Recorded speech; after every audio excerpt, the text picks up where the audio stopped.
प्यारे देशवासियों, नमस्कार।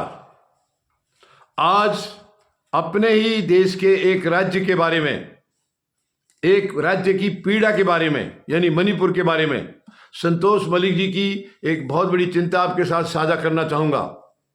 आपसे किसी से छिपा नहीं है, मणिपुर किस हालात में है, कितने लंबे समय से वहां हिंसा फैली हुई है, कितने लंबे समय से आगजनी हो रही है, लेकिन हमारी सरकार को वहां के बारे में कोई फिक्र नहीं है, कोई चिंता नहीं है।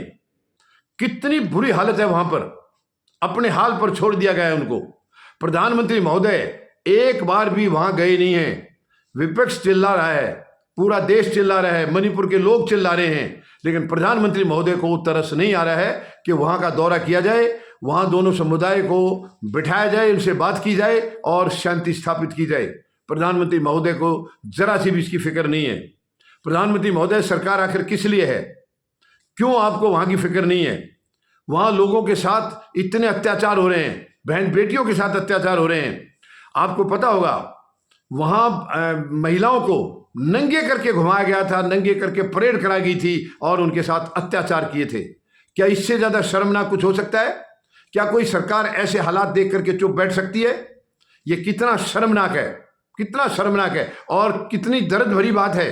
वहां उन जो महिलाओं के साथ जो उत्पीड़न हुआ था, उनमें एक भूतपूर्व सैनिक की पत्नी भी शामिल थी और उस सैनिक ने रोया है। वो सैनिक जब अपनी पत्नी के साथ वो दुर्व्यवहार देखा, वो जो दुराचार देखा, तो उन्होंने खुद कहा है, इतना गंभीर बयान भूतपूर्व सैनिक ने दिया है, शायद वो बयान भी प्रधानमंत्री महोदय के कान तक पहुंचा नहीं है। भूतपूर्व सैनिक ने कहा था कि मैंने अपने सेवा काल में, अपने सर्विस के दौरान में देश की रक्षा की है, देश की रक्षा तो मैंने कर दी है, लेकिन आज मैं लाचार हूं, आज मैं अपनी पत्नी की रक्षा नहीं कर पाया। प्रधानमंत्री महोदय, इस बयान का मायने निकालिए आप। फिर भी आपका हृदय कांपा नहीं है, फिर भी आपका हृदय हिला नहीं है।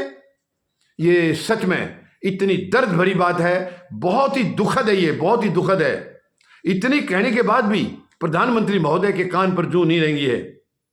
ये बहुत ही शर्मनाक है। आज दूसरे देशों में भारत की बदनामी हो रही है कि भारत ने एक अपने प्रांत को जलने के लिए छोड़ दिया है। आखिर वो किसके हाल पर छोड़ा है? ये बहुत ही शर्मनाक है। प्रधानमंत्री महोदय, पूरा विपक्ष चाह रहा है कि आप तुरंत वहां दौरा करें, वहां के लोग चिल्ला रहे हैं, लेकिन आप वहां जाने का नाम नहीं ले रहे हैं। अगर आपके दौरे से वहां शांति आ सकती है तो प्रधानमंत्री महोदय, आप क्यों दौरा नहीं कर रहे हैं?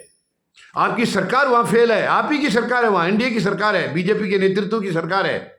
वो काम नहीं कर रही है, वो बल्कि सुनने में आया कि वो इशारा कर रही है, वो खुद जलाने में है, उनका हाथ है इसके बीच में। इससे ज्यादा शर्मनाक और क्या होगा? प्रधानमंत्री महोदय, आखिर आपको क्यों फिक्र नहीं है? कितने आर्म्स और अम्युनिशन लूट लिए गए थे वहां से, उनका कहीं भी गलत इस्तेमाल किया जा सकता है, इसकी फिक्र सरकार को क्यों नहीं है? क्यों सरकार को फिक्र नहीं है? यह सच में बहुत ही दर्दनाक है। और अभी हाल में वहां तलाशी अभियान चला है, अभी हाल में, उसमें भी आर्म्स और अम्युनिशन हाथ लगे हैं। वो कहां से आए, क्यों आए? प्रधानमंत्री महोदय, कौन देखेगा इनको? इनको कौन देखेगा? अगर आपको फिक्र क्यों नहीं है? और आप तो बार बार बोलते हैं डबल इंजन की सरकार है, तो क्या हो गया यहां? डबल इंजन तो यहां भी है। क्या दोनों इंजन खराब हो गए हैं? अगर एक भी इंजन काम करता तो काम चल जाता, यहां तो दोनों इंजन खराब हैं। आप दोनों इंजनों को बदल दीजिए प्रधानमंत्री महोदय। जब वहां सत्ता आपकी काम नहीं कर रही है तो उसको बदल दीजिए। और आप भी नहीं संभाल पा रहे हैं तो आप भी कुर्सी छोड़ दीजिए। आप एक राज्य को नहीं संभाल पा रहे इतने लंबे समय से। आपने तो यूक्रेन और रूस की लड़ाई रुकवा दी थी। ऐसी बातें हुई थी पूरी दुनिया में कि भारत के प्रधानमंत्री महोदय ने एक फोन किया है, रूस और यूक्रेन की लड़ाई रुकी है, और आप इनको फोन भी नहीं कर रहे हो। चलो, अगर आपके फोन से शांति हो जाती है तो आप जाने की बजाय फोन ही कर दो उनको, वो शांत हो जाए ताकि। ये बहुत शर्मनाक है प्रधानमंत्री महोदय, बहुत शर्मनाक है। आखिर कब तक आप बैठेंगे चुप? आपने कभी, प्रधानमंत्री महोदय के मुंह से कभी मणिपुर का मैं भी नहीं निकला था। ये तो माननीय सर्वोच्च न्यायालय ने जो महिलाओं के साथ जो उत्पीड़न किया गया था, जो अत्याचार किए थे, उसका वीडियो वायरल हुआ था और उस वीडियो से माननीय सर्वोच्च न्यायालय ने संज्ञान लिया और माननीय सर्वोच्च न्यायालय के बयान के बाद प्रधानमंत्री महोदय का 2 मिनट का एक वक्तव्य आया था, वरना इन्होंने कभी मणिपुर का मैं बोलने की भी जरूरत नहीं समझी। ये बहुत ही शर्मनाक है, बहुत ही दुखद है। प्रधानमंत्री महोदय, मैं आपसे निवेदन करता हूं, आप कृपया दया कीजिए मणिपुर के लोगों पर। वो हमारे देश का हिस्सा है, हमारे देश का प्रांत है, वो हमारे देश का राज्य है, उनकी फिक्र कीजिए। मत उनको ऐसे जलने के लिए छोड़ दीजिए, मत मरने के लिए छोड़ दीजिए। आप फिक्र करिए, अपने कर्तव्य को निभाइए। एक प्रधानमंत्री का जो कर्तव्य होता है देश के लिए, उसको निभाइए प्रधानमंत्री महोदय, उसको निभाइए। प्लीज ऐसे आंख बंद करके मत बैठिए। माननीय सर्वोच्च न्यायालय से, महामहिम राष्ट्रपति महोदया से भी मैं अपील करना चाहूंगा, निवेदन करना चाहूंगा कि वो सरकार को आदेश दें, सरकार को निर्देश दें कि तुरंत मणिपुर के हालात को संभाला जाए, तुरंत वहां मणिपुर में शांति स्थापित की जाए। ये बहुत जरूरी है, वरना आगे जाकर के देश को और भी महंगा पड़ सकता है।